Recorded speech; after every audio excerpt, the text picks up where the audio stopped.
Good evening, everyone. Let's just take a minute to let people get seated and settled, and then we'll begin our program.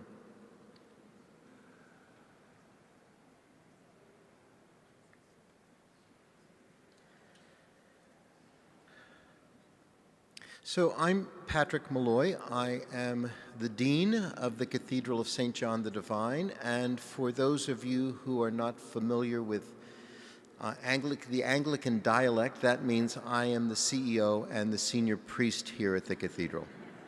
So on behalf of all of us who work and worship in this place, as well as all of the Episcopalians in the Diocese of New York, and especially Matthew Hyde, our bishop, I want to welcome all of you here tonight. This is really an honor for us that you are with us. This cathedral began in the 19th century during a time of great immigration here in the city of New York. And the building was built with that in mind. In many ways, the building came out of that reality. For those of you who have not been here before, I would certainly ask you sometime to come back and just wander around. And behind me, there are 7 apsidal chapels, and each one is dedicated to a nationality group that was immigrating to the United States in the 19th century. So this place was conceived as a center for many, many people of many nationalities and language to find home. I don't know if this is true, but I've heard it said, and I know that Anglicans can be presumptuous enough that this may very well be true, that somehow they imagined that people would come to the United States and they would gather in their various nationality groups back there in those chapels for their services and things. But then eventually they would learn English, come to their senses, come out into the room here, worship in English as Anglicans. Now, I can tell you that did not happen. But there is still, nonetheless, baked into this place a notion that this is to be a gathering place for people of all sorts. And it was also built at a time when there was a resurgence of interest in ecumenism, in relationship between various Christian traditions, and in some way a hope for reunification. And so for us to have you here tonight, people from many nations, I'm sure, both here in the room and online, as well as people who are here to celebrate the renaissance of a great Roman Catholic cathedral, almost as important as this place. We are just delighted that the cathedral, in a way, is living up to what it was intended to be, a gathering place for people of many nations, and as our charter says, a place that would foster Christian unity. It was also founded, in addition, of course, to being the seat of the Bishop of New York, it was also founded to be a center of intellectual light and learning in the spirit of Jesus Christ. And what we have here tonight is that very thing, intellectual light, an attempt to share with one another the good news of this remarkable thing that has happened in Paris after a great tragedy. So, on behalf again of all of us here, both in the cathedral and in the diocese, I want to welcome you to the Cathedral Church of St. John the Divine. And now I'd like to introduce to you Bénédicte de Montlort, who is the CEO and the president of the World Monuments Fund, and is, in a way, just like we at the cathedral are, the host of this evening's event.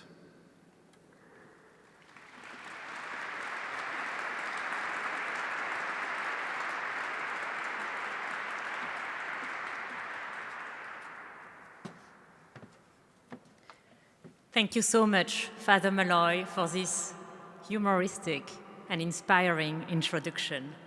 It's a real pleasure for all of us to be here in such a beautiful and fitting context for our lecture on Notre-Dame. So hello and welcome, everyone. I'm Bénédicte de Montlort, the CEO of World Monuments Fund.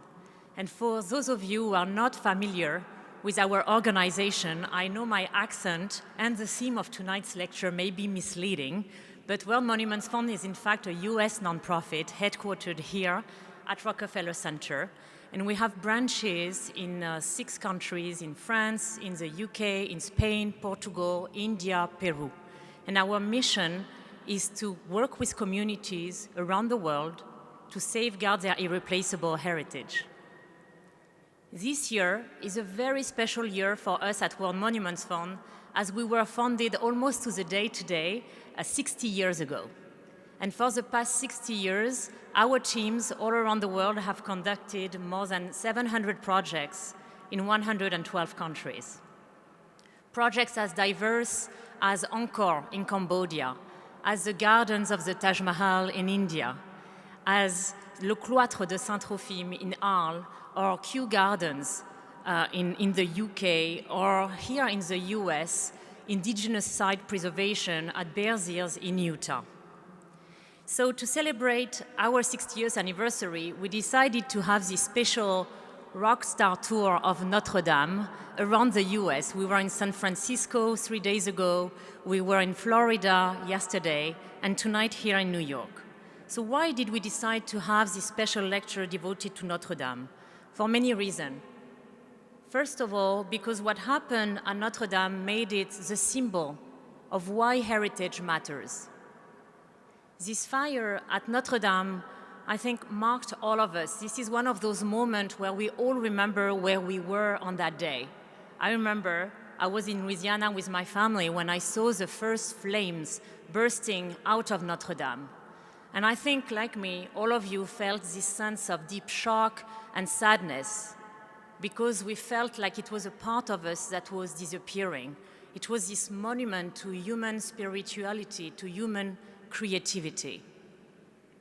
And since then, Notre Dame's cathedral has kept reminding us why heritage matters, why we cannot take it for granted, why it needs constant care.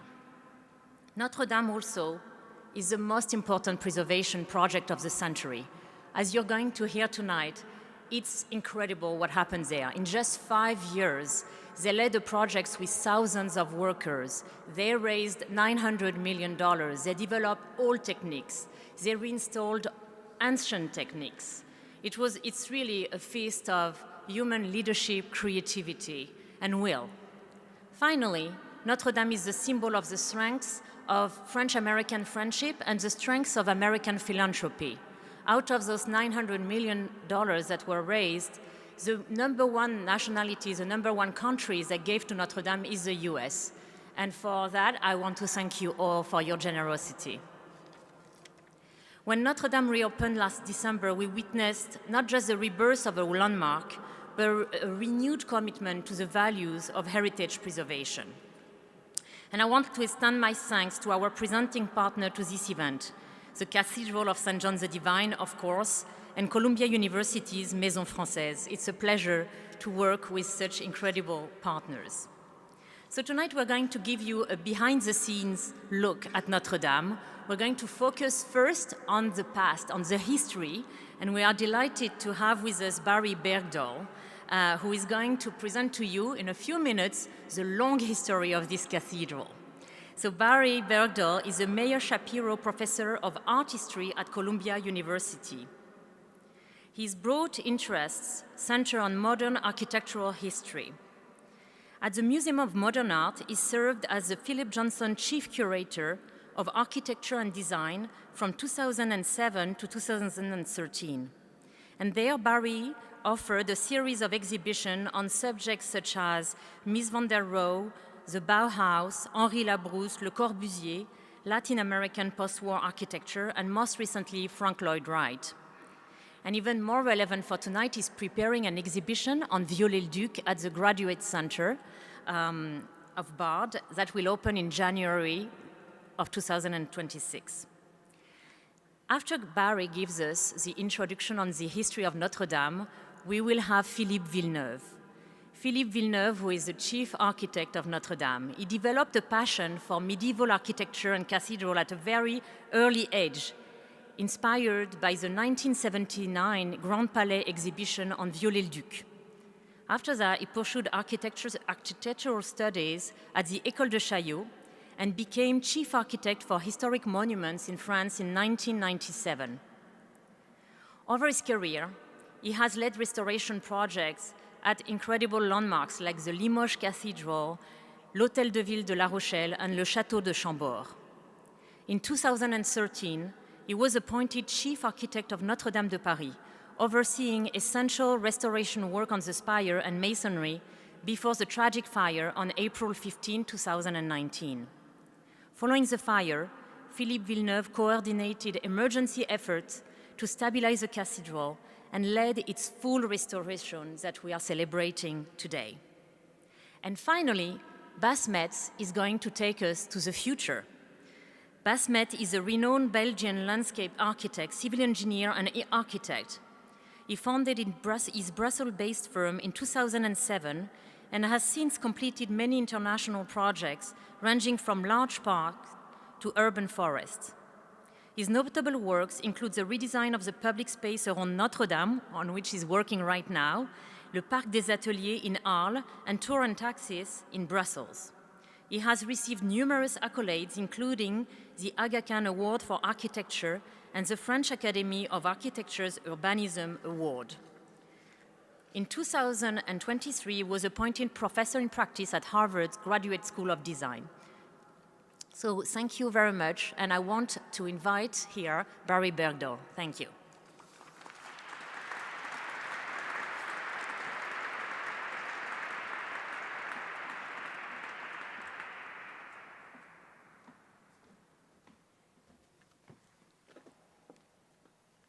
Thank you so much, Benedict, and good evening, everyone. It's a little bit daunting to be standing in this position.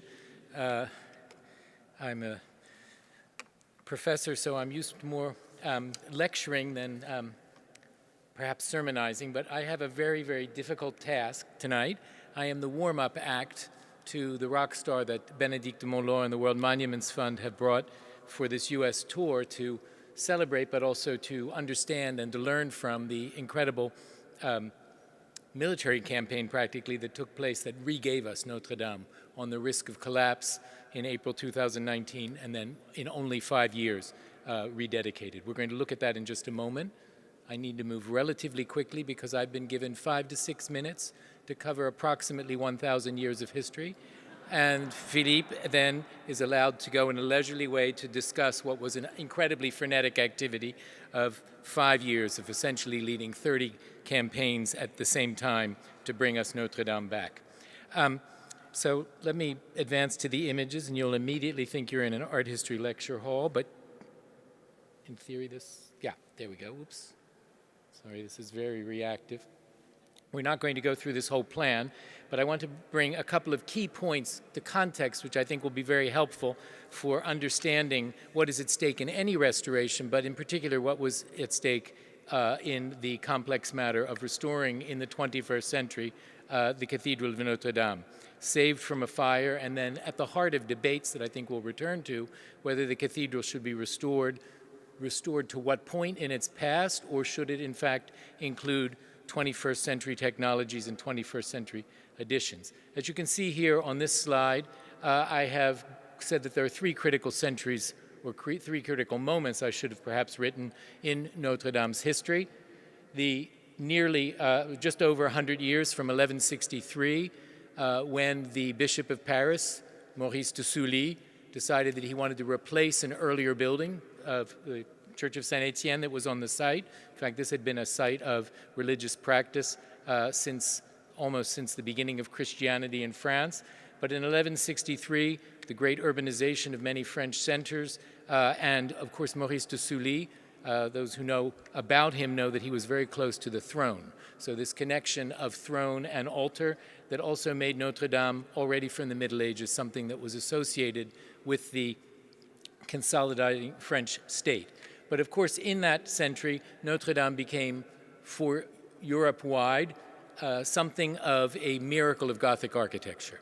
And so how moving to speak in a neo-Gothic building about this miraculous ability to create a space that was so tall and so light-filled that it in fact gave invitation to think about the unthinkable, to think about heaven through its architecture and through its extraordinary technical act of achieving great height, but yet flooding the space with light, filling the the masonry with large panels of glass that are as miraculous today as they were for those who encountered them when the building finally achieved completion in 1265. Achieved completion, this is an extremely important point for us because, in fact, the building was under not only long-term building campaigns, but modifications and changes. And so if we were to spend the next hour decoding the various colors of how the cathedral was built, moving from the apse, moving from the east end to the west end. Actually, the same thing happened in this space here in this cathedral, which is still incomplete.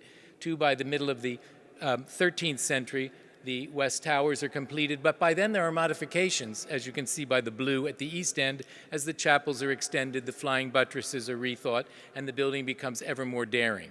So when the building falls into moments of disrepair, even disrespect, as we're going to see in a moment, how do you bring it back? Do you bring it back to 1163, to 1265, to some intermediate stage? Every act of restoration involves a decision about what is the history that is being recovered. I think we so all love Notre-Dame. Some of you may have already made the pilgrimage back to see what has been achieved in bringing this monument back from near collapse. Others are probably planning trips to Paris and trying to figure out how they can join the line of the thousands of people who are going in each day. That we forget that there were long periods of time when Gothic architecture was considered barbaric, when it was considered bad taste, when it fell into disrespect. In fact, the name Gothic itself was given as an act of disrespect. It was the Goths, those who had sacked Rome, had founded this architecture. And I think we see something of that, of a kind of ambivalent attitude in these two slides that I've chosen, one that represents the 17th century and one that represents the very beginning of the 19th century. On the left, you see the period of Louis XIV. Louis XIII and Louis XIV, these great Bourbon monarchs, had adopted Notre-Dame in a further alliance of throne and altar. When Louis XIII took a vow in a critical moment in a battle with Spain, so geopolitics as well, to devote his kingdom to Our Lady, to Notre-Dame, to the Virgin. And from that time on, the Cathedral of Notre-Dame, in what had by then emerged as the capital city of Paris, was of extreme importance. And so the tradition was started to offer a huge painting every year. They were called the May paintings because they arrived on the Feast of the Virgin, the 1st of May. And you see them there all installed by the time that quite a number of them had accumulated in the reign of Louis XIV. But if you pay attention to them, the other thing that they're doing is that they're hiding the Gothic detail and trying to classicize the interior of the building, to bring it up to taste and in some way to obscure this Gothic or barbaric architecture. To such an extent that, of course, under the Revolution, when the church was abolished in France, Notre-Dame was turned into a temple of reason, very much altered in its form. The statues of the ancient kings of the Bible, thought to be actually portraits of the kings of France, were removed. And by the time Napoleon not only returned the practice of the church and began to return church properties to sacred use, including his decision to have himself or to coronate himself in Notre-Dame. You don't recognize Notre-Dame on the right, I don't think, because he has had his architects Percier-Fontaine encase the Gothic piers in classical form, and so they stood for quite a number of years. So Notre-Dame, in a sense, at once politically important but neglected, to such an extent that by the early 19th century, the building was in very, very poor state of repair. Not only weather, the revolution, the ages, but a lack of interest in Gothic architecture until the Romantic movement began to say that Gothic architecture represented spirituality, it represented French genius. Gothic was the ultimate French expression. Much of this motored by the very popular book, Victor Hugo's Notre-Dame de Paris, the first novel ever to take a building as its main protagonist. And Victor Hugo called very adamantly, joined other voices for the restoration, the salvation of Notre-Dame that was on the risk of collapse. As you can see in the engraving on the left, which is an early 19th century engraving, by the end of the 18th century, Notre-Dame had lost its spire. So there's no spire over the crossing. You see an old drawing of what had been there. You see one of the invention of photography, very important for restoration. we see a daguerreotype of about 1840, and you can see the state of the building. If you look at what are the row of small arches above the three main portals, all of the statues of the kings are gone. Much of the other decorative sculpture has been hacked off the building to give it a more simple profile and to take away things that might fall into the street. The central door has been opened wide for royal passages, taking out the Gothic trumeau, and of course the spire is missing. These were important documents when it was decided in 1842 to hold an architectural competition for the restoration of Notre-Dame. We must say that one of the most important things to come out of the Romantic movement, very important for us in the 1830s, is the conceptualization of the idea of a historic monument. The idea that some buildings speak of history even more loudly than others, and that they deserve to be protected by the state. So the French government had set up a state office for the protection and the restoration of modern buildings. The competition was won by a figure whose name you'll hear over and over again today. You see him there as an old man, but he actually won this competition quite young, Eugène Emmanuel Viollet-le-Duc on the right. His drawing on the left is the one that won him the competition, and he used, in fact, these new photographs that had just been taken of the existing state. And if I were allowed to dwell for length, we could see all of the decisions that he needed to make in order to, as he said, bring Notre-Dame back so that it could speak loudly of its former glory. He would replace the trumeau, he would recarve all the statuary that was missing, but most importantly, as you can see in this drawing, which you can see in our exhibition next January for real, the spire is going to be replaced over the crossing. Viollet-le-Duc had This poses a very interesting question for us. I've just made you understand that I hope that Notre-Dame evolved over a very long period of time. There were changes that took place. Viollet-le-Duc needs to decide to what state in the past is he going to restore the cathedral. Is he going to imagine a perfect, ideal medieval cathedral like the one on the left, or is he, which is his own imagination of the perfect Gothic cathedral, an amalgam of many features from all of the great Gothic cathedrals of the Ile-de-France, or is he going to decide on a particular moment? In other words, is he going to have a unity of style in his restoration, or is he going to allow some of the changes to speak about a historic monument as having palimpsests of change over time? Unity of style versus a building that narrates a history will be part of his challenge. If the 19th century had invented the idea of the historic monument, the 18th century had already given a key idea, which was the idea of freeing up monuments from dense urban fabric. So you can see here, in the middle of the Second Empire, in about 1865, I would guess, this photograph, Viollet-le-Duc has largely finished his restoration of the cathedral. The statuary is back in place. He's consolidated flying buttresses that were weak, and he has, most importantly, built a spire 2 times higher than the one that had disappeared in the 18th century.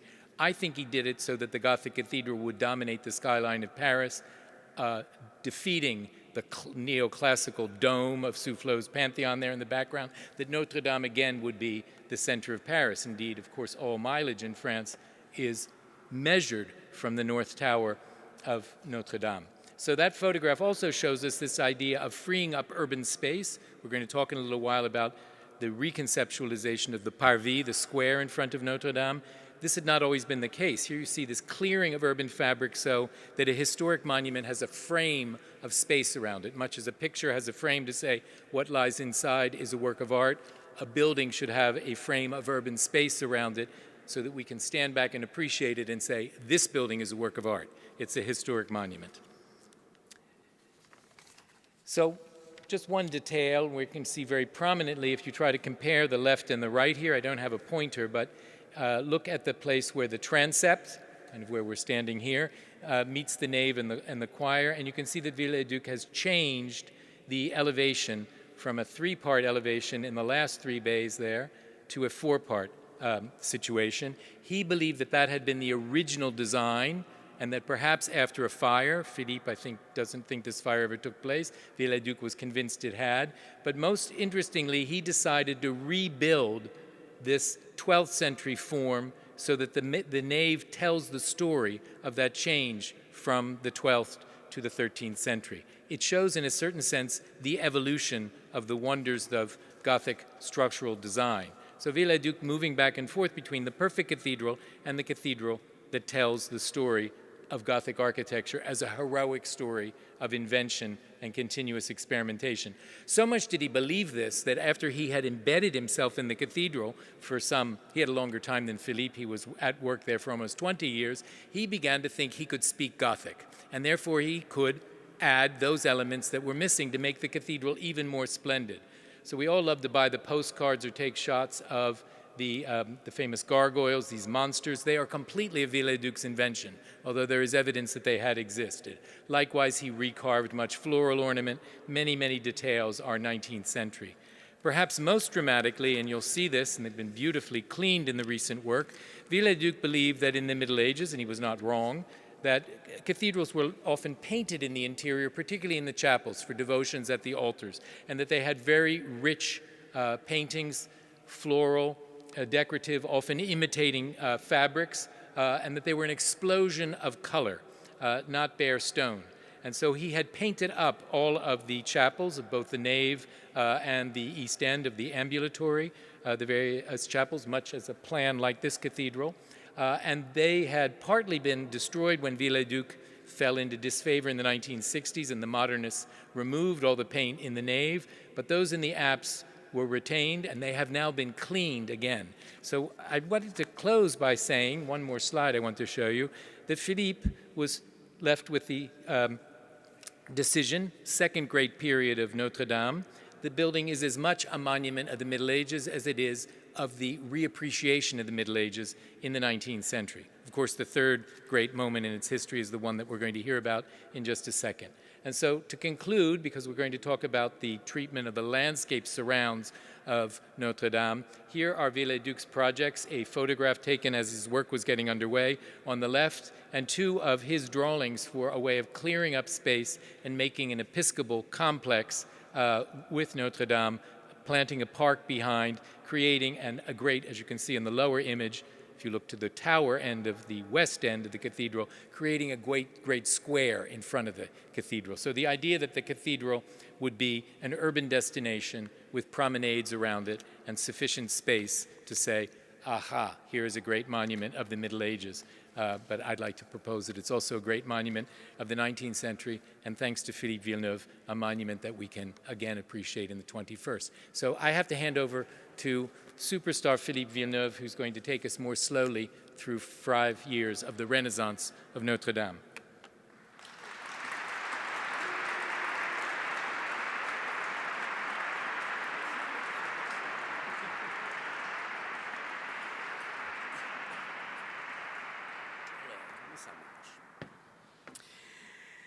Well, I just begin for a few words in English, but it's more serious than I continue in French with my translator just near me. So I want to say you thank you to be interested by this cathedral, because without the interest of the American for the reconstruction, perhaps I couldn't success this restoration in 5 years. So thank you for all Americans, and thank you for you to be here. Maintenant, je vais parler français. Now I'll begin to speak in French. Et voilà. J'ai pu restaurer la cathédrale en 5 ans parce que j'étais entouré d'une équipe constituée d'architectes, d'ingénieurs, de bureaux d'études. Et vous avez ici la photographie de la famille des architectes. I would not have been able to achieve the restoration of the cathedral in 5 years had I not had this wonderful group of people that I worked with. It was comprised of architects, engineers, craftspeople, and all of us worked together to make this restoration possible. Les travaux que nous avons menés à Notre-Dame étaient divisés en 2 parties. La première, la sécurisation, la seconde, la restauration. La sécurisation a suivi immédiatement l'incendie et a duré 2 ans. La reconstruction et la restauration a duré 3 ans, et nous avons donc achevé ce chantier en 5 ans et 8 mois. The actual restoration took place in two parts. The first part consisted in securing and making the cathedral safe so that we could continue to do the work of the restoration. This part took approximately 2 years. The second part was the actual restoration work itself, which took place over the course of 3 years and approximately 8 months. So all total, the entire restoration process, beginning with making it safe and then carrying out the work, took 5 years and 8 months. Ici, vous avez ce que j'ai découvert le lendemain de l'incendie, le 16 avril 2019, depuis la tour nord de la cathédrale. Et vous voyez cette énorme structure d'échafaudage qui est ce qui reste du chantier qui avait été entamé juste avant pour la restauration de la flèche. The photos that you see here were taken the day after the fire took place, which was on April 16th. And you will see that there is a structure of scaffolding. This scaffolding was already in place because we had begun work earlier on restoring the spire to the cathedral. Et vous pouvez voir à votre gauche, en bas, les charbons de la charpente de la nef, puis un trou de la voûte du transept, et au milieu, l'intérieur de la cathédrale avec un énorme trou de lumière qui est le trou sur la voûte occasionné par l'effondrement de la flèche. And on the bottom of this slide, you will see pictures of various aspects of the cathedral. On the left, you'll see the actual vaults as they appeared carbonized, basically, by the fire. You'll also see that in the center, there's a large hole with light, and this is where the spire fell through and broke through into the nave of the cathedral. Là, vous avez 3 vues de l'intérieur de la cathédrale au lendemain de l'incendie. À gauche, vous pouvez voir les 3 destructions de voûtes occasionnées tant par la flèche. À gauche, c'est le sommet de la flèche qui est tombé sur la voûte de la nef. Au centre, la base de la flèche qui s'est effondrée sur la voûte de la croisée, qui a écrasé d'ailleurs l'autel et le sol de la cathédrale. Puis l'autre trou qui a été occasionné par la destruction de la charpente de Viollet-le-Duc. In here, you're going to see 3 stages of the damage that was caused when the spire fell. On the left, you'll see the hole that was caused when the spire itself came through and broke through the crossing vault. In the center, you'll see the remains of the vault, which were crushed when the base of the spire actually fell through. And on the right, you'll see the damage that was caused when everything else collapsed. Au centre, vous avez une photo assez symbolique qui montre les bois calcinés de la flèche sur les voûtes, les maçonneries des voûtes qui ont écrasé l'autel, mais surtout, vous voyez surgir la statue blanche intacte de la Vierge Marie, qui est le symbole de Notre-Dame. On l'appelle d'ailleurs Notre-Dame de Paris. Et à droite, vous avez une photo de la nef avec les bois de la flèche qui sont tombés directement au pied des piliers. Et si l'on regarde attentivement, 2 de ces piliers sont calcinés, sont brûlés. Si ces 2 piliers s'étaient affaissés, la moitié de la nef de la cathédrale tombait au sol. In the center photo is really a very symbolic photo because if you look very carefully at the damage that was caused when the base fell through into the nave, you'll see the statue of the Virgin Mary, and who is, of course, the patron saint of the cathedral. And the statue is still standing amidst all of the carbonized material that's on the ground. In the photo on the right, you see all of the debris that's near these 3 pillars. These 3 pillars had become so hot as a result of the fire that they had become very fragile. And if at any moment these pillars had compacted and crushed in on each other, the entire structure would have fallen. Juste après, il y a eu également des consolidations provisoires et vous pouvez voir dans le cadre bleu une partie d'un des murs qui a été fragilisé par l'incendie. Ce gable risquait de tomber, celui-ci, dans le jardin, mais celui de l'autre côté, dans la rue du Cloître, qui longe la cathédrale, sur lequel il y a des habitations, des immeubles, et évidemment des passants. Donc nous avons consolidé ce gable avec une charpente posée sur un plancher dont on voit les poutres sur la photographie du milieu. In the photograph on the left, the part that's enclosed by the blue square is one of the gables, and you can see some of the damage. It had become extremely fragile as a result of the fire, and there was a tremendous risk that it would collapse and fall. If it had fallen on one side, it would have fallen into the garden area of the cathedral. If it had fallen the other way, it would have fallen onto buildings, because there is in fact a street with housing and buildings right on the other side. So this gable had to be reinforced. And if you look at the photo in the center, you will see the structure that was built to help support this very fragile gable and prevent it from falling in either direction.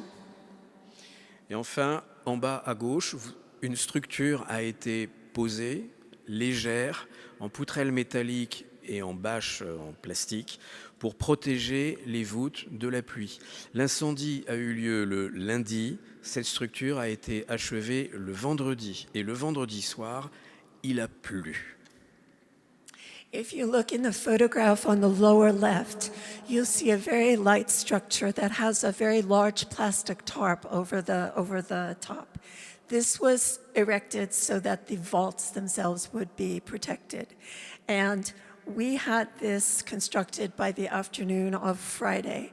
The fire itself took place on Monday. On Friday, we put this structure to protect the area, and on Friday night, it began to rain. The first miracle. Ici, vous avez les vitraux des parties hautes de la nef et du chœur qui sont déposés par une armée de maîtres verriers. Puis, plus surprenant, un robot qui a été utilisé pour évacuer les pierres et les bois, tous les vestiges au sol. Car il était interdit, j'avais interdit à toute personne de passer sous les voûtes, car on ne savait pas s'ils allaient tomber ou non. Donc ce sont des robots qui ont dégagé tous ces vestiges. In the photograph on the left, you will see the actual dismantling of the stained glass windows in the upper nave. And you can see the workers who are working on platforms to be able to remove them. If you look in the center photo, the image is one of a robot. It's the yellow machine that's right in the middle. And I insisted that we use this robot to help remove the debris, the wood and the metal, that was really quite dangerous.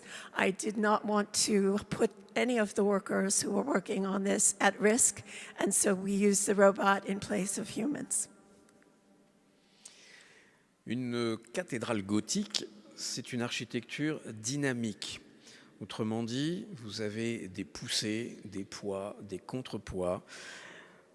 Et lorsque un des éléments est déstabilisé, tout peut avoir des conséquences sur l'ensemble. Les arcs-boutants que vous voyez ici, il y en a 28 autour de la cathédrale, ont été bloqués par des charpentes en bois pour qu'ils ne poussent pas les murs si les voûtes tombaient au sol. Heureusement, les voûtes ne sont pas tombées, donc ces cintres n'ont pas servi à protéger la structure. En revanche, ils vont me servir dans quelques mois pour reconstruire certains d'entre eux. In the photograph on the right, you see something that's very characteristic of Gothic architecture. It's the idea of parts of the cathedral being a weight and a counterweight. And in this, you have the flying buttress, which is the counterweight to the pressure that's being put on it by the buttress. And in total, there are 28 of these surrounding the entire cathedral. And the idea was that anytime there was movement, because this is a very dynamic form of architecture, that these movable buttresses would be able to protect the vaults from collapsing.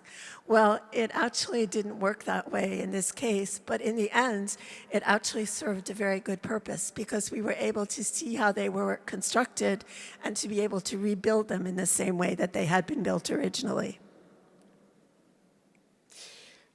Je vous ai parlé au tout début de l'énorme carcasse de l'échafaudage de la croisée, posée pour restaurer la flèche.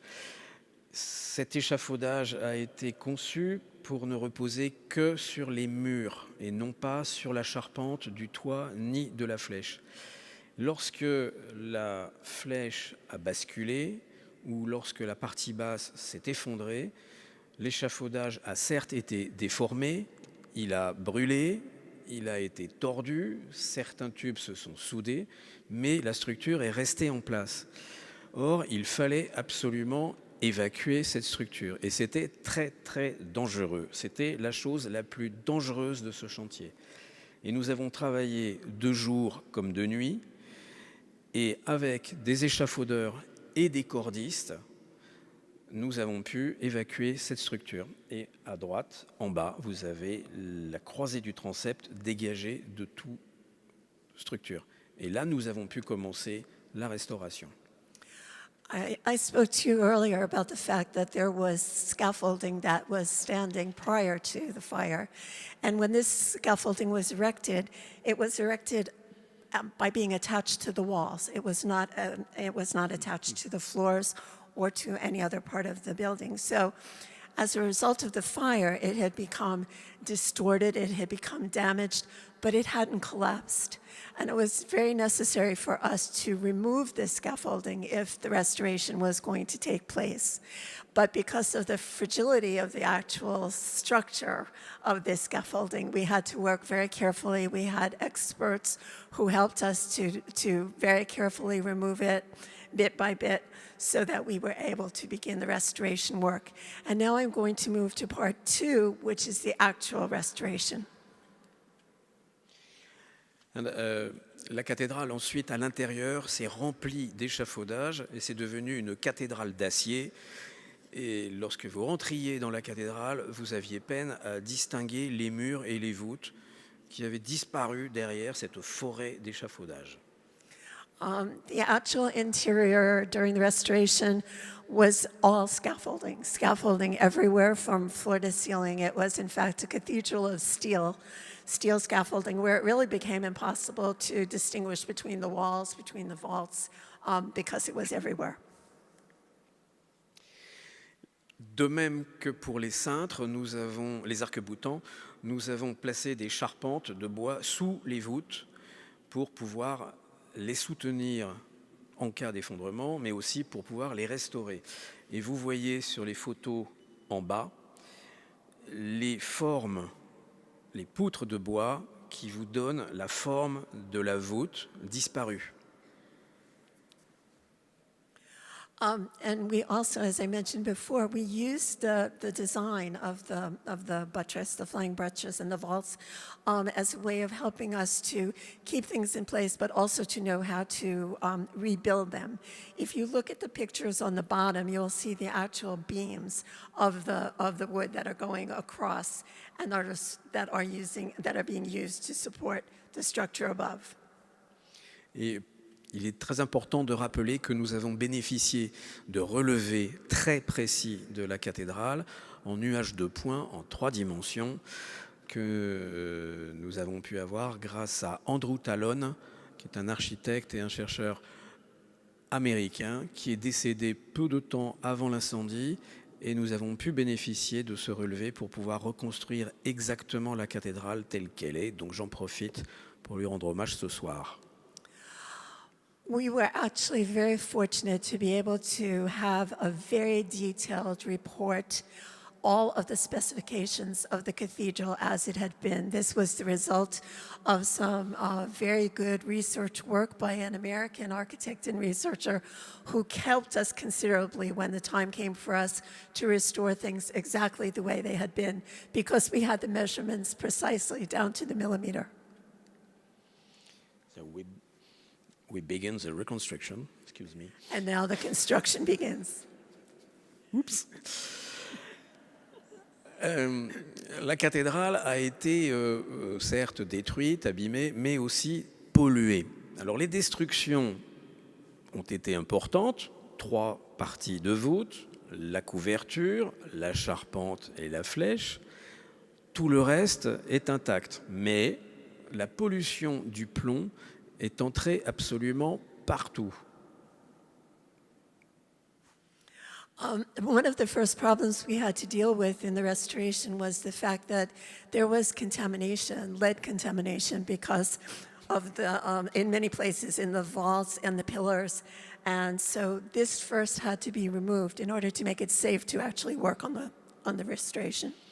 Et nous avons utilisé le latex, entre autres, que nous avons appliqué sur les murs, sur les voûtes, sur les marches, partout dans la cathédrale, ce qui représente 44 000 mètres carrés de surface couverts de latex. On va traduire les mètres en feet pour que vous compreniez. So our solution was to cover everything with latex. And we covered everything, the floors, the vaults, the pillars. And we estimated that it was approximately 44,000 square meters, or about 55,000 square yards of latex. Thank you. Ensuite, nous avons restitué la charpente en bois. C'est une décision que le gouvernement français a prise après que nous ayons proposé le projet.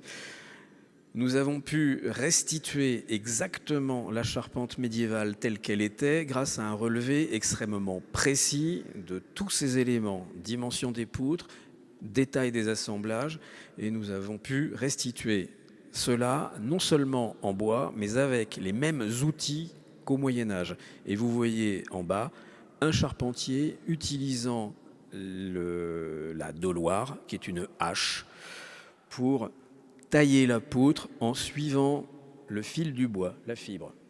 Ça va être difficile à traduire. The decision was made, and this was made with the support of the French government, that we would restore the medieval wooden framework for the cathedral. And we also decided that in order to be able to do so, we would want to use the same tools that had been used by the workmen who were building it originally in the medieval period. And so if you look at the photograph on the lower right, you will see a carpenter working with a very large axe. This type of axe was commonly used in the medieval time to cut wood for this purpose. Et ici, vous voyez la forêt et la charpente médiévale restituées de manière authentique. Quand j'ai la chance de me promener dans cette charpente, je suis heureux parce que je n'ai pas l'impression qu'il y a eu un incendie. C'est un travail formidable qui a été exécuté par les compagnons charpentiers. And here, this is an interior view of what we call the forest. And it's a very authentic restoration. It really goes down to the exact details of what the original looked like. And I felt myself when I walked through it almost as if the fire had never taken place. It was so much like the original. Là, vous avez ici les différentes étapes de la reconstruction de la flèche de Viollet-le-Duc, chef-d'œuvre de charpente, génie de l'architecture et du gothique. Et Viollet-le-Duc a construit une flèche dans le style du XIIIe siècle, tout en étant un architecte du XIXe siècle. Mais il n'a pas fait une charpente Napoléon III. J'aurais pas dû dire ça. And here are different photographs of the different stages of rebuilding the spire. The spire was, of course, from the era of Viollet-le-Duc, but what was part of his genius was that he was able to create this 19th century spire, but in the style and in the spirit of what had originally been the 13th century Gothic sensibility. Et là, vous avez ensuite la couverture et tous les ornements en plomb qui ont été fidèlement restitués.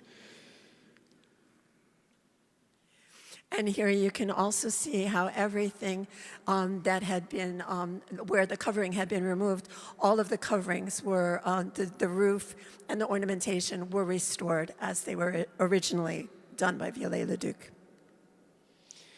À l'intérieur de la cathédrale, Barry vous en a parlé, Viollet-le-Duc avait restitué un décor dans les chapelles. Il faut savoir que Viollet-le-Duc a été détesté depuis sa mort jusque dans les années 1980. En 1980, au moment du centenaire de sa mort, on s'est aperçu en France que c'était un génie. Malheureusement, dans les années 60, les décors que vous voyez ici, qui étaient également dans les chapelles de la nef, ont été piochés. Aujourd'hui, nous avons restauré les décors des chapelles, du déambulatoire autour du chœur, et c'est devenu la marque de la restauration des décors de Viollet-le-Duc. As Barry already mentioned, Viollet-le-Duc wanted to restore the original coloring and the original painting style that had been part of the 13th century cathedral. And Viollet-le-Duc is someone who, following his death, became totally a despised figure.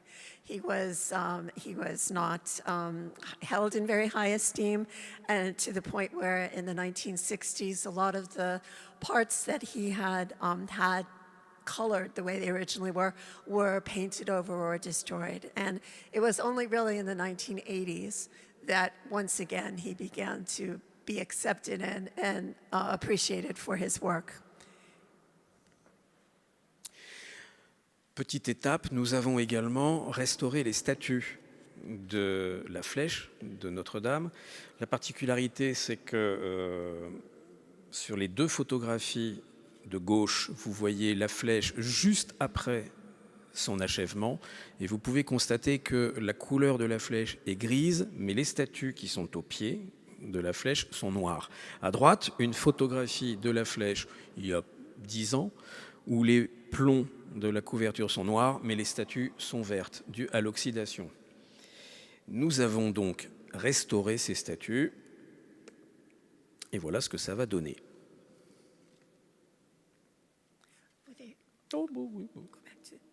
In the photograph on the left, you can see, we're going to now talk about the restoration of the statues on the spire. The photograph on the left is a photograph of the spire with the statue taken at the time of its creation, of its original building. In the photograph on the right, you'll see what it looked like approximately 10 years ago. The difference that you can see very easily in both photos is that in the photo on the left, the actual statue itself appears brown, but there is a sense of green on the spire. On the other hand, on the oxidized version, which is the 10-year-old version, you'll see that now the spire itself is black, and the statue now is green, which is a result of the oxidation. Et là, je ne résiste pas à vous rappeler, à vous apprendre peut-être que la statue que vous avez à gauche devrait vous rappeler quelque chose à vous, New-Yorkais. Il s'agit d'une des statues de la flèche qui part pour une restauration, mais si vous regardez bien la structure, si vous regardez bien son aspect, ça devrait vous rappeler la statue de Miss Liberté à l'entrée du port de New York. C'est très simple, le sculpteur avait demandé à Viollet-le-Duc d'être l'ingénieur et d'en faire la structure. Viollet-le-Duc est mort entre-temps, et c'est Gustave Eiffel qui finalement a donné la structure nécessaire à la réalisation de la sculpture de Bartholdi, qui désormais nous accueille à New York, dans le port. And I think this is a story that all of you New Yorkers will appreciate. If you look at the statue on the left, it should remind you of something, the statue of Lady Liberty. It was the sculptor Bartholdi who actually contacted Viollet-le-Duc and asked him for his help in creating the statue, which of course was a much bigger venture than the statue that appeared on the cathedral. And unfortunately, between the time that the project started for Bartholdi, Viollet-le-Duc died. And so Bartholdi then called upon Gustave Eiffel to help him do the engineering that would make it possible to make a statue the size of the Statue of Liberty. But this is his origin. Et là, vous avez la statue de Viollet-le-Duc, l'architecte qui s'est représenté au pied de sa flèche, en cours de restauration, puis restaurée. Les deux premières photos.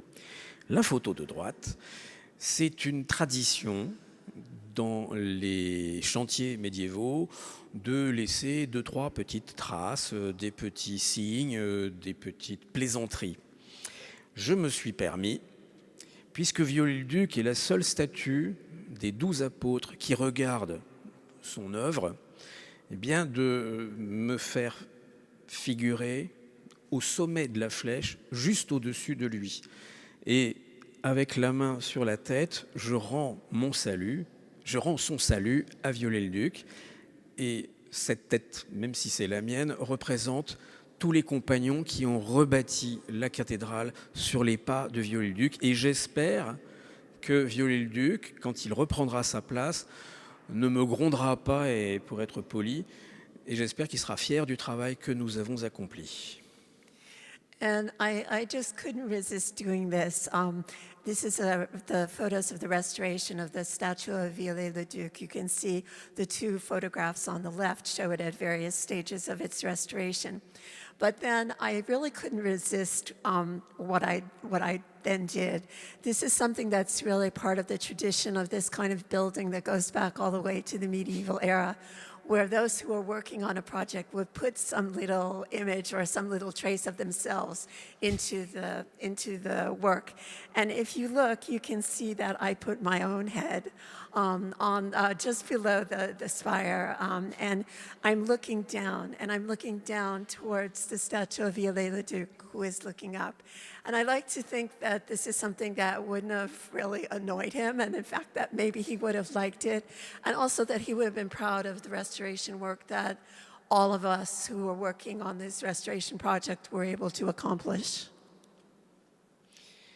Je passe rapidement, voici des exemples de nouvelles sculptures que nous avons dû refaire après l'effondrement de la voûte de la croisée. I'm now going to show you some pictures of some of the new statues that we created. On the left, you'll see in the cross vault some of the statuary. I go quick. And this Faster. is faster. And this is the stained glass windows. After the stained glasses, the great organ, the chapels with paintings, the monuments, and the May, les peintures dont parlait The two photos in the center, the paintings, Marie these tout are à called l'heure. maze, and they were actually paintings that were given to the cathedral by the guild that had worked on various guilds. And since May is the month of the Virgin Mary, it was representations of the Virgin Mary.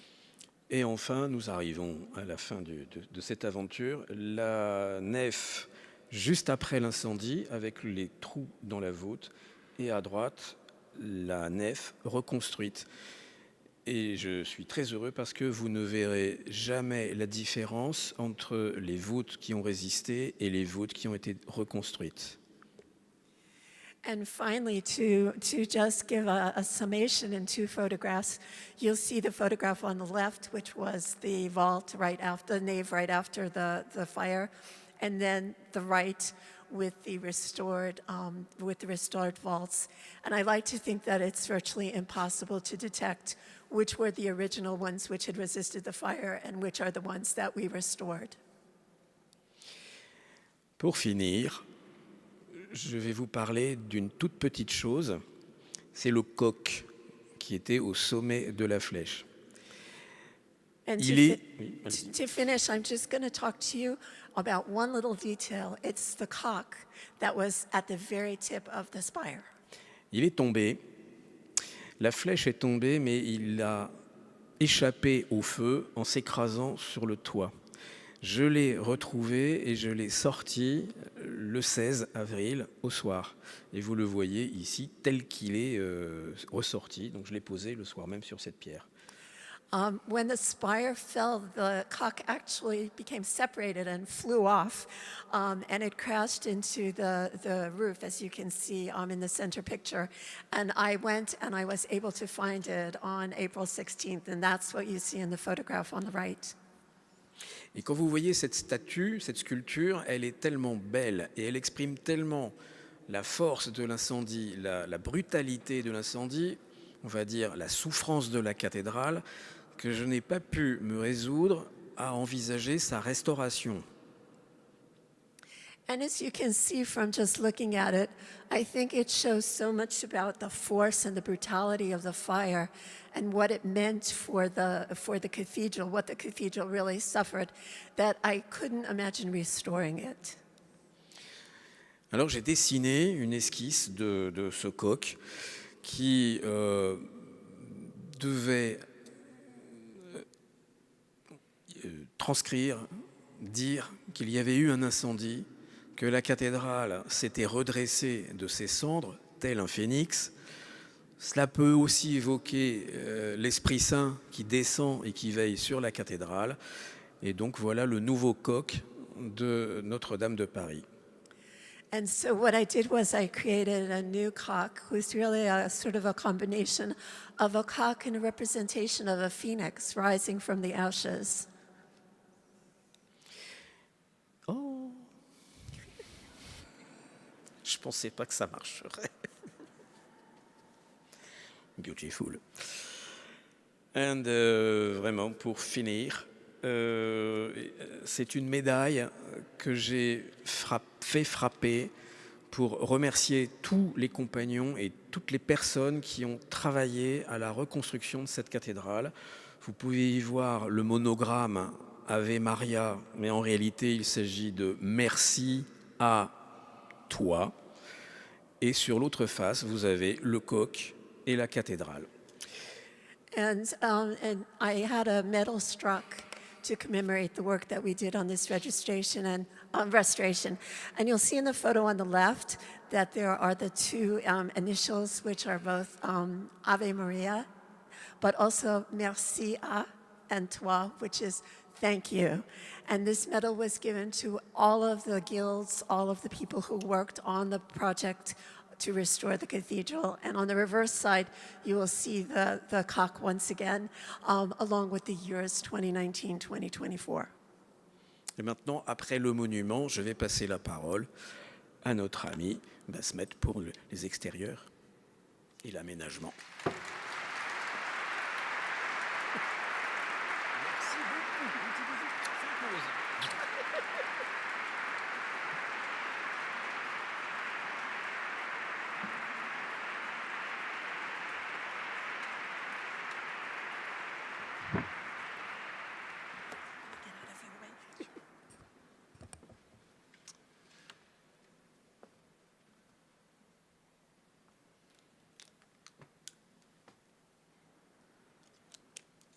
Good evening, ladies and gentlemen. It's a true honor and a real pleasure to show you the project that we've conceived for the, let me see if I can get there.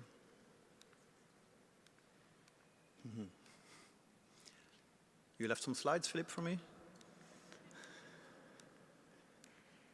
There we go, thank you. To explain you the project for the redevelopment of the public space and the visitor center. Victor Hugo said that the Ile de la Cité was the cradle of Paris. What's interesting to see is that it kept on changing its form. It changed its dips, as you can see on the east and the west side. It's changed its urbanism. And what we thought is that the cathedral became a kind of privileged witness of a city looking for its form. And when we entered the international competition in 2021, the question we asked ourselves is, what form for the 21st century? How to redefine the public space around the Notre-Dame for a world that's changing, taking into account climate change and taking into account a space where we want not only tourists to come, but also the Parisians to come back. When we started looking more in detail at the public space, we of course noticed the strong east-west axis that was doubled by Haussmann to the north, and that is doubled by the Seine to the south. Again, playing around with space, we noticed that the space in front of the cathedral is as large as the one behind it, creating a very curious trinity of spaces. We tried to resume that in this image, where we also were thinking about the important position of Notre-Dame on an island, you could say like this cathedral, while most cathedrals are standing on a higher ground. So how could we bring back that relationship between the cathedral and the Seine, its river? We drew a very precise cartography of the existing situation to see how we could incorporate the past of the site and then bring it to the future. And for example, the existing plaza in front of the cathedral was not very well defined. We decided to give it a very strong, clear form, as wide, as long as a cathedral. We added some trees to protect it from the busy Rue de la Cité. We looked at the existing trees in front of the Hôtel Dieu and continued them all the way along the Rue de la Cité, Rue du Cloître, to block the winds, the cold winds in the winter. We proposed to renovate the existing squares of gardens around the cathedral. And then we proposed to have a 400-meter long embankment park along the Seine, ending at the tip where you have the monument for the martyrs of the deportation. And finally, we looked at the existing parking garage built in the 70s and not used anymore to transform it into a visitor center. So you have 7 figures that really relate to how Paris is built. It is these figures that give the quality and the continuity of the public space. And so we looked at each of these figures to see how from the past we can make them ready for the future. And for example, here you see how we think of the plaza as a clearing surrounded by trees on all sides. A clearing very fitting in standing in front of a church that's often called a stone forest. The clearing allows us to have trees on 3 sides, which give you shaded areas, much needed during the heat of the summer, while the plaza itself remains open to have that beautiful view on the western facade. We put a lot of thought in the choice of the stone, because it's interesting to see that the stone finally is a thin layer between an unpredictable meteorology and a very rich geology in Paris that helped build the city. Now, it must be said that the word parvis comes from the word paradis, paradise, which comes from the word paradisa, which means a walled garden. And so we like this idea that the walled garden here is walled by trees, and it's a public plaza walled by trees. How do you make a space in front of a building as important as Notre-Dame? We wanted to continue the interior space outside without using the same stones. So we went to measure inside the dimensions of this pattern. We continued the pattern. And then in a very lively discussion with Philippe, I remember very clearly, as you can see in our drawing, we stopped before the facade. And Philippe said, but you continue all the way to the facade. And I didn't dare to touch the facade, so thank you for that support to bring the pattern all the way in. So here you see this very enigmatic checkered pattern, le damier, as we call it in French, which we continued outside, not by using 2 different types of stones, but by using a very special treatment to the stone. We created these little grooves, and then we put them in an alternate position, and it is actually the sun that produces the checkered pattern. And what I like about this is that the spiritual space of the cathedral is extended outside and revealed by an astral body, the sun. So in that sense, the Parvis truly becomes a cosmic space.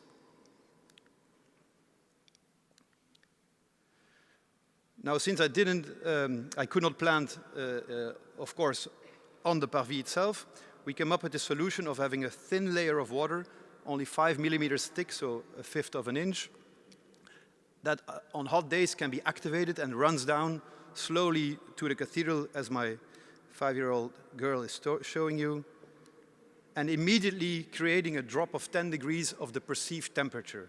This is called evaporative cooling. It's what happens when you go outside on a summer day after the rain. You feel the air freshened by the evaporation of the water. It's rainwater that we store in the former parking garage.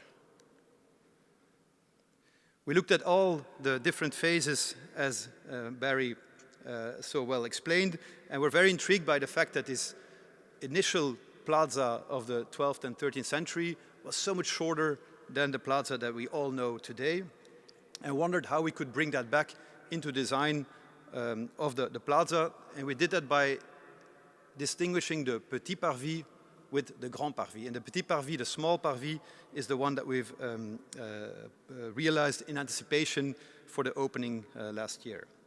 But what's interesting to see playing around with all these maps is that the Petit Parvis also coincides with the space of the towers, the two towers of the cathedral. And so playing with all these spaces, you see that the design is inspired by the dimensions of the cathedral, creating the Petit Parvis in front of it, the main body of the church, and then the planted plaza and the western side of it. Now, as the cathedral is often called a book of stones, livre de pierre, we wondered how the public space could help decipher those monuments, how the public space itself could also become a way of interacting with the monument of Notre-Dame, but also the other monuments. And here you see a schematic representation of that. I will walk you through it. The first element is that the point zero, the 0 point of France, is on the Parvis. It is from which all the distances to all the cities are measured and will have its space on the plaza.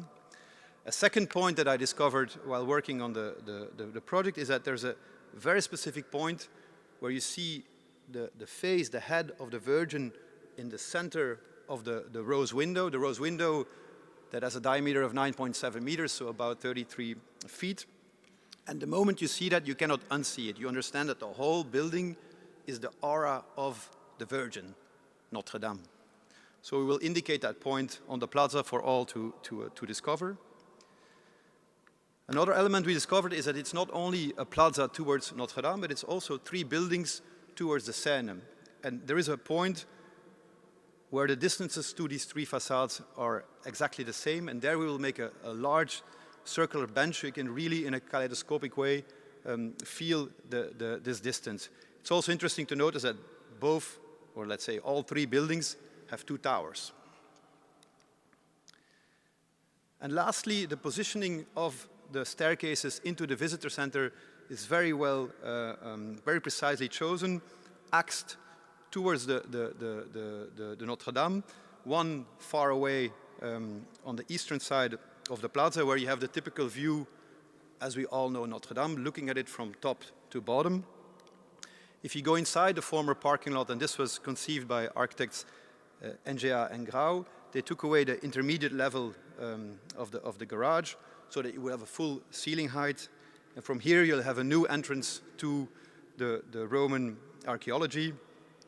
You will have meeting rooms, you will have a little cafeteria, and when you go back outside, we positioned the staircase exactly where the 13th and 14th century facade stood, so you're obliged to see the cathedral as it was meant to see it, from the portals to the Gallery of Kings, to the Gallery of the Virgin, to the Rose Window, to the towers, and finally to heaven. And that's how it was conceived, for you to look up and end with your gaze to the sky.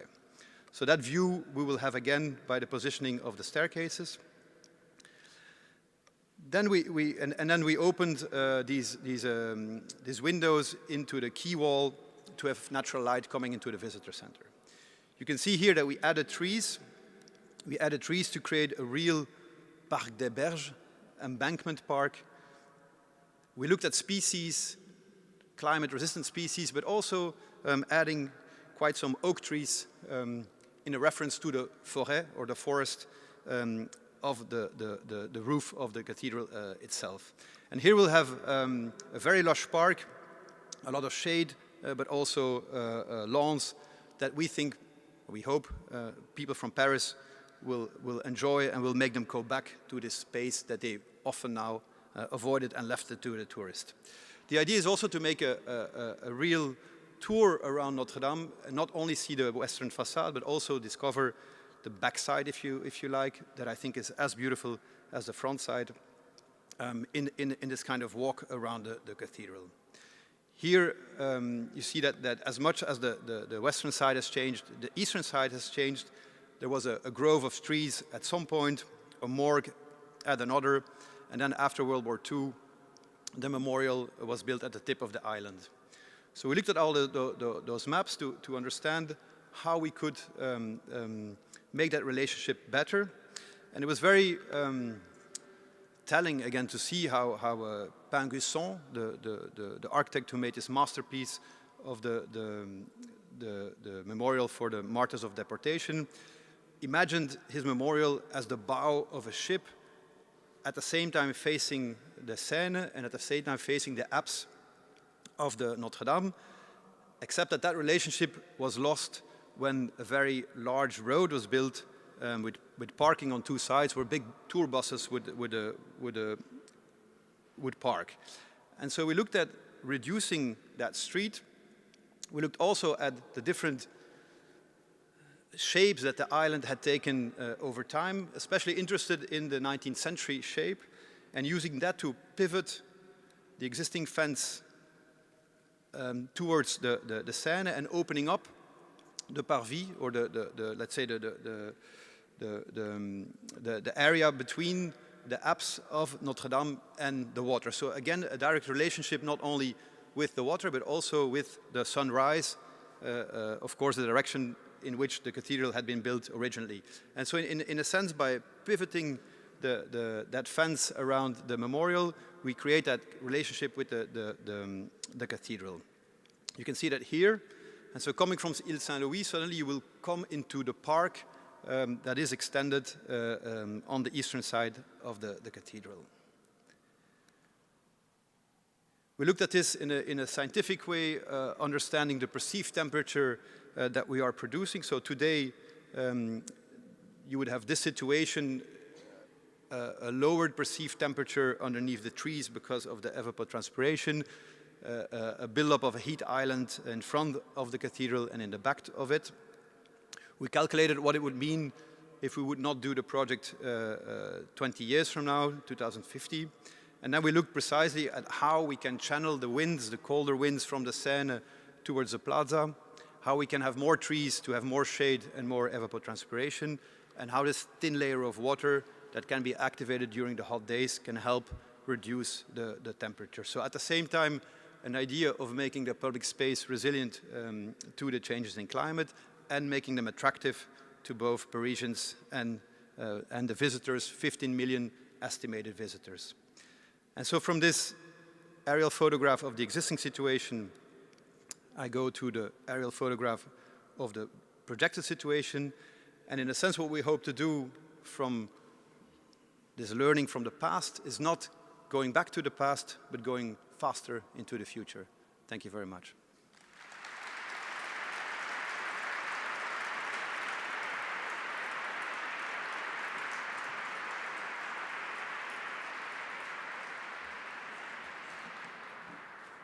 Okay, so we are going to have an extremely quick panel.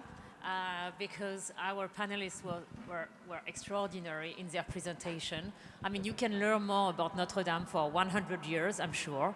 But I'm just going to turn to you and to ask you about preservation and the process of preservation. The question, we are here at St. John the Divine, which is unfinished. So the question is, where do you stop? When do you stop? Do you have plans, Father, to finish this cathedral? But for you, Philippe, are you finished? Or are there things that you decided just to leave the way it was? And I will continue with Beth and you, Barry. So, Father. We don't have plans and we don't have money. Good fundraising.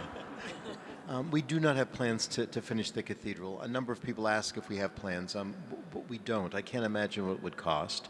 And at this point, the entire property is landmarked. So for us to expand the cathedral as is intended to be expanded would destroy older buildings on the property. And so that would be a problem for us now. I just wanted to say, I don't know how many people know this, but on the 14th of April in 2019, which was Palm Sunday, we had a fire. And so it was in the Undercroft here. It was paintings that burned, and it filled this room with smoke. And so the entire place had to be cleaned, and it's of course incapacitated our pipe organ until just the beginning of Advent this year. So this is a really great exhibit to have here because it forced us to ask questions about our own vulnerability to fire. Unlike your forêt, everything above the vault is actually modern. It's the only modern construction in the entire building, so it's steel and concrete. So currently, as we don't imagine finishing the cathedral, but we do imagine preserving it. And so the entire Undercroft now has sprinklers. We've determined that these choir pews and stalls really are the only thing in here that could burn. So we're not nearly as susceptible to fire as Notre-Dame. So as I said, we're really concerned about preserving the space more than completing it. And fire is one of the main threats to heritage. That's the reason why at World Monuments Fund 2 years ago we organized a seminar with 500 firefighters and heritage professionals, because all of us have so much to learn about what happened at Notre-Dame, and installing some very simple systems sometimes can preserve a whole monument. So Philippe, what's next? What did you leave unfinished? Is there anything you left unfinished? I consider that a cathedral is never finished. Even if you consider that Notre-Dame is a finished monument, naturally you have to have every day, every time, a scaffold on the monument, because it's a good sign. If you have a scaffolding on the monument, it's because you preserve it. And a monument without scaffolding is not a good idea. And I consider that this cathedral is very interesting because for New York, as a European, it symbolizes New York completely, because you have concentrated three periods and one monument in a few time, a very, very short time. You have a Roman, a Byzantino, we don't know, and a Gothical nave. And each part is a very interesting, very amazing architecture, and the totality of this monument is a wonderful monument. And during the speech, I could look at this cathedral and I said me, no, this cathedral must be like it. It's finished. Yes, perhaps a little painting, but just this. And Bas, I think we were all fascinated because we are talking here about a medieval or a 19th century cathedral, but you definitely transported us to the future with the adaptation to climate change. And this is something that you are very well known for creating those ecosystems. So here too, where do you stop? Where do you go? What do you respect from the past? Like, how did you combine all those elements? I think in landscape architecture, we never start and we never stop. in the sense that we don't make an object, we try to understand the existing situation, and we try to understand its vocation in a church. Its vocation meaning where does it want to go to, what's the power of nature that will help you get there, and how can you accelerate that process. So in that sense, when we're finished, the real protagonists, which are the plants, take over. So it's never finished in that sense. So talking about not finished or new things, so you saw the rooster already created by Philippe, but of course there were many debates about, if you remember just after the fire, about creating a modern roof, a contemporary roof on the cathedral. That idea didn't prevail.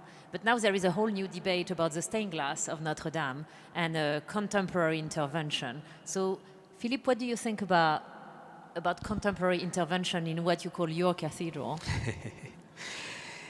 It's very difficult for me to speak about that because I'm a public servant. You know, I belong to the Ministry of the Culture in France. But I have some ideas, and I can say some ideas. For example, I always say that we had to rebuild the spire as it was because it was the law. It's the same thing for the stained glass, because it's the law, it's classified and protected. But we perhaps... So that's a heated debate for those of you who don't know in France about contemporary intervention in the cathedral. And you can look at it for now. There is an artist, French, from Los Angeles, that is working on some stained glass. And maybe to finish, Barry, very easy question. How do you look at all of that? You know, this whole restoration, this idea of modern contemporary intervention, what Bass is doing, and what does it tell you about the history of preservation itself? How this idea that you said emerged very strongly in the 19th century evolved over time? Yeah, I think that's a very interesting perception that you're hinting at, which is that preservation has its own history. Viollet-le-Duc is, well, he's everywhere in this building because I think Ralph Adams Cram was a great reader, designer of the nave here, was a great reader of Viollet-le-Duc. And Viollet-le-Duc, in his 10-volume dictionary basically on medieval architecture, which he explains beautifully the whole concept of the dynamic monument that Philippe was talking about, also includes a 10-page article on restoration. And the first sentence of that is very interesting. He says, both the word and the thing are modern. And then he goes on to explain that the desire to restore buildings in order to bring back the splendor of their own history is itself a modern sensibility. So this awareness that he is not involved in an active nostalgia, he's involved in a modern appreciation of making history alive in a way, and that to him is the essence of a historic monument. He was contested by many people. The English, in particular, almost created an entire anti-Viollet-le-Duc movement called anti-scrape. Don't touch our monument, let it age with time. Just keep it standing, but don't restore. So there is, but by the time we get to the Venice Charter, there are certain conventions under which we work now. And when it comes to the recent controversies over whether Notre-Dame could have 21st century interventions given the fire, for me as a historian of the 19th century, and one of the reasons I was so honored to be asked to be part of this was to give Viollet-le-Duc his honor as part of the fabric of Notre-Dame. The problem in 2019 was suddenly the notion was the cathedral is burned, the spire burned down, it's 19th century, we don't need it anymore, it doesn't belong to the cathedral. So I hope that people will leave this evening realizing that the cathedral is a much more complex monument and that one needed to preserve many elements of that history. It doesn't exclude, from my point of view, the 21st century. The problem with the controversy that you can read now about in the newspapers and on the internet about modern stained glass windows is that rather than proposing to put them in places where there are no historic windows, those have been proposed to replace Viollet-le-Duc's windows. So in other words, we have what I think is unacceptable, which is the desire to destroy part of the 19th century fabric to insert the 21st century. But I think Philippe and Bas Metz are both working to really bring the 21st century in an intelligent and meaningful way into an ongoing monument. Thank you so much. And thank you to all of you, because for those of us who have been to Notre-Dame, I think now we want to go back because we've learned so much tonight that we will have a much more enlightened tour. And for those of you who haven't been, I'm sure they can't wait. Thank you all for coming, so numerous. Notre-Dame is definitely a symbol. We never had a Mellon Lecture with so many people. And I really thank you for your interest in historic preservation and in Notre-Dame. The work as Notre-Dame is continuing, so if you want to be a part of it, you can join the Friends of Notre-Dame, and you can also join World Monuments Fund if you want to join and learn more and support our work all around the world, not only in France, but in Cambodia, in Africa, and elsewhere, which is so important, especially today, because through heritage preservation, we promote solidarity between people. We promote respect and mutual understanding and admiration for what each people of the world creates. So thank you again. Thank you to my team, Anjuli, who has created this, Anjuli Revaud, who has created this extraordinary series of conference in 5 days all around the country. It's quite a feast. So, and thank you, of course, to our great partners, Mon Père, here, the Maison Française de Columbia, and thank you, all of you, for joining. Have a good evening.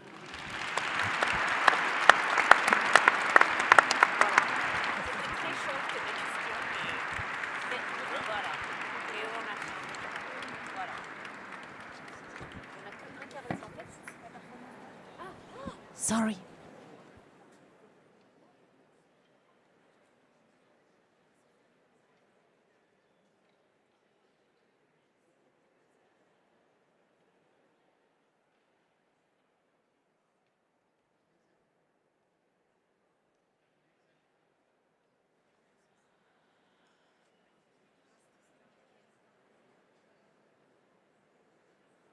Hello, mes amis. Now, one of the casualties of our fire on Palm Sunday 2019 was our great organ, which, as I mentioned, was only brought back into use on the first Sunday of Advent this year. And now my wonderful colleague, Dan Fakari, a member of our music staff here, and a spectacular organist, is going to demonstrate for you, is going to let you share in our joy whenever this great organ plays. So, Mr. Fakari.